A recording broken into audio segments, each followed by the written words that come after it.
Kayaknya tiap hari ya, tim Prabowo itu pasti ngamatin bagaimana pergerakan isu di media sosial.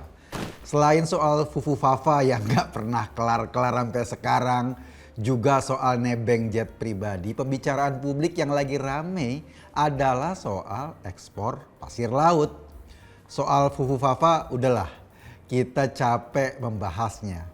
Pengamat seperti Roy Suryo atau Reza Indragiri sudah berani menyatakan pemilik akun Fufu Fafa itu 99,9% adalah Gibran. Apalagi ketika netizen membuktikan dengan mentransfer GoPay ke nomor telepon terkait akun itu. Ketika ditransfer, ya keluar nama Gibran. Belakangan bahkan tersebar dokumen pendaftaran wali kota Solo ketika Gibran maju pilkada yang lalu. Tahu nggak, dalam dokumen itu nomor telepon yang digunakan untuk diisi dalam dokumen tersebut itu nomornya persis seperti nomor telepon Fufu Fafa yang memang sudah beredar di publik. Lain lagi soal jet pribadi yang bikin juga kita males membahasnya. Kenapa males? Wong Kaesang aja di KPK kemarin bilangnya dia nebeng pesawat itu. Loh, kalau nebeng artinya diberikan cuma-cuma. Justru itu adalah pintu masuk kalau mau menggali soal gratifikasi. Sekarang sih masalahnya terserah aja pada KPK. Mau ditindaklanjuti apa enggak masalah itu.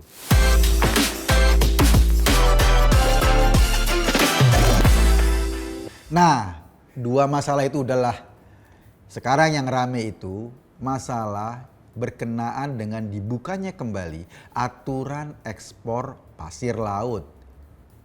Tahu nggak?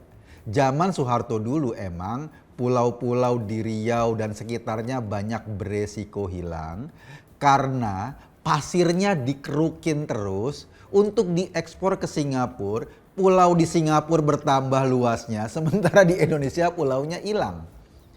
Resikonya bukan cuma pulau hilang, tapi lo bayangin, terumbu karangnya hancur, alam kita babak belur, nelayan-nelayan yang mencari penghidupan di laut, itu pada akhirnya terganggu ekonominya. Maka pada zaman Bu Mega naik sebagai Presiden Republik Indonesia, dikeluarkan sebuah aturan yang melarang eksploitasi pasir laut, apalagi diekspor. Itu dilarang.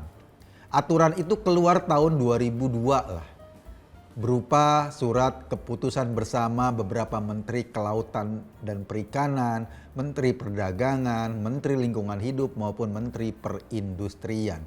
Jadi pada zaman itu sampai kemarin itu ekspor pasir laut dilarang. Nah, ujuk-ujuk tanggal 15 Mei tahun 2023 Presiden Jokowi menandatangani peraturan pemerintah nomor 15 yang isinya apa? Membuka kembali peluang ekspor pasir laut. Peraturan itu nggak jelas otomatis berlaku. Artinya apa? Ketika sudah ada PP, kan nunggu aturan turunan di bawahnya seperti peraturan menteri dan sebagainya. Tapi dengan begitu, dengan dibukanya kembali peluang untuk eksploitasi pasir laut, isu lingkungan hidup akhirnya muncul lagi.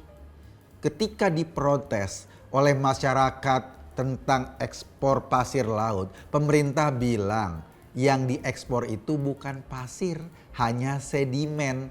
Sedimen itu katanya membuat laut dangkal dan kapal-kapal yang berlalu lalang di atasnya jadi susah bergerak. Gini sih, kalau yang dikeruk itu cuma sedimen atau endapan, saat dikeruk yang dapat cuma apa? Yang dapat ya cuma lumpur.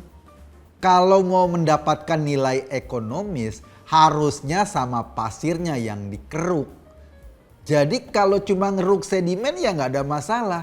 Karena nggak bisa diekspor. Masalahnya ketika dibuka ruang ekspor, terbayang dong pasirnya ikut dikeruk dan kerusakan lingkungan terbayang.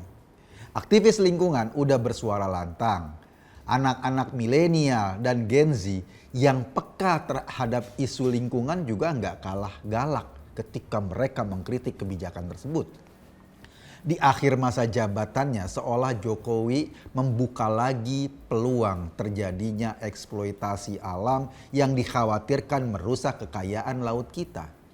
Kalau ini didiamkan saja atau tidak diprotes, resikonya apa? Resikonya pemerintahan Prabowo Gibran nanti belum apa-apa sudah membawa beban, sudah membawa teriakan-teriakan masyarakat terhadap kebijakan yang diambil oleh pemerintahan Jokowi.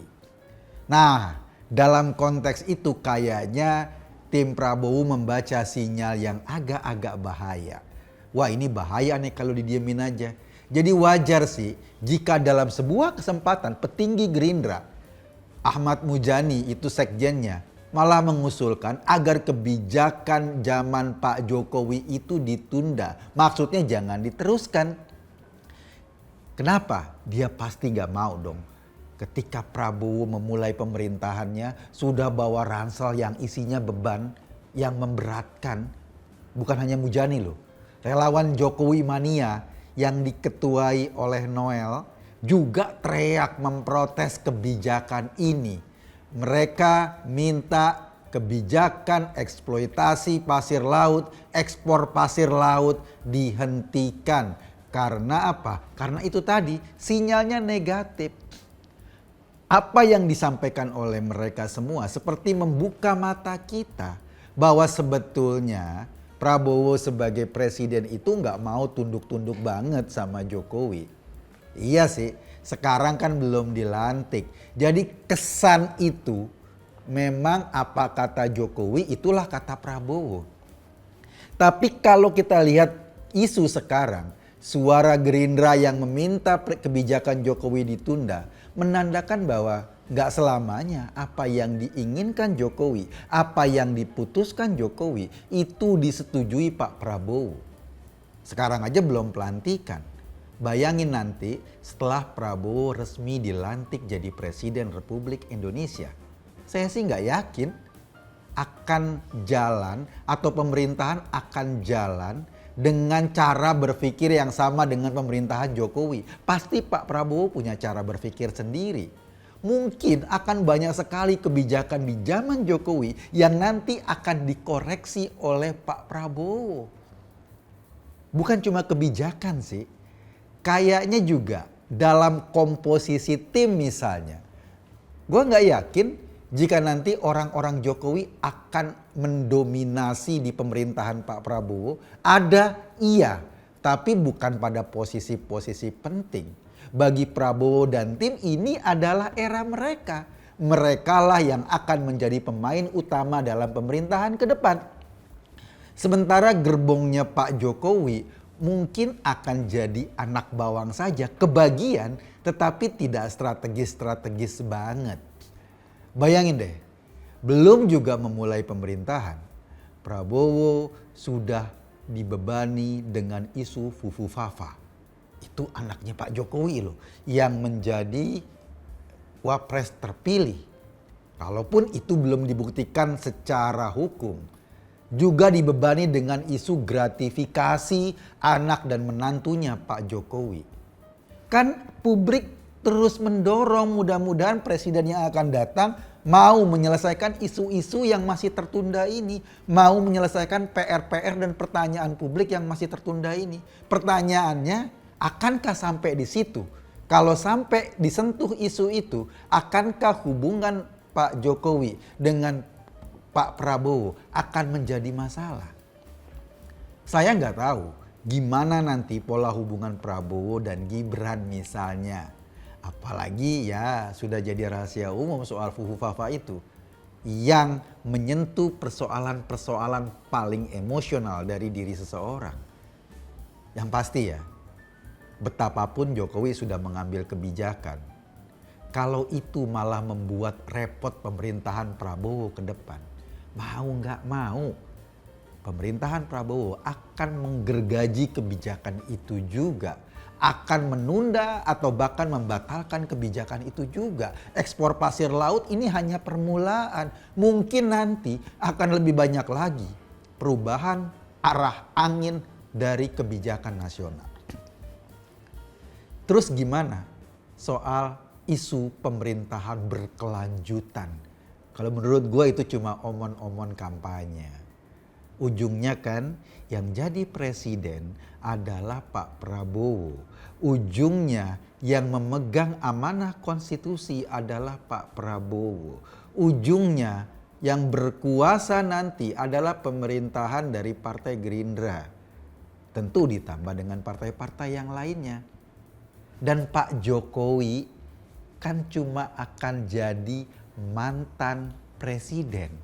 Eranya sudah selesai. Loh, kan ada Mas Gibran yang jadi wakilnya Prabowo. Lo yakin setelah isu Fufu Fafa kemudian dia akan diberikan peran signifikan? Gue sih nggak yakin. Ya, syukur-syukur masih bisa main-main di IKN nanti. Tapi diberi peran, gue nggak yakin. Buktinya apa? Buktinya ya dalam proses sekarang ini pencarian menteri-menteri kayaknya Mas Gibran gak banyak diajak bicara deh.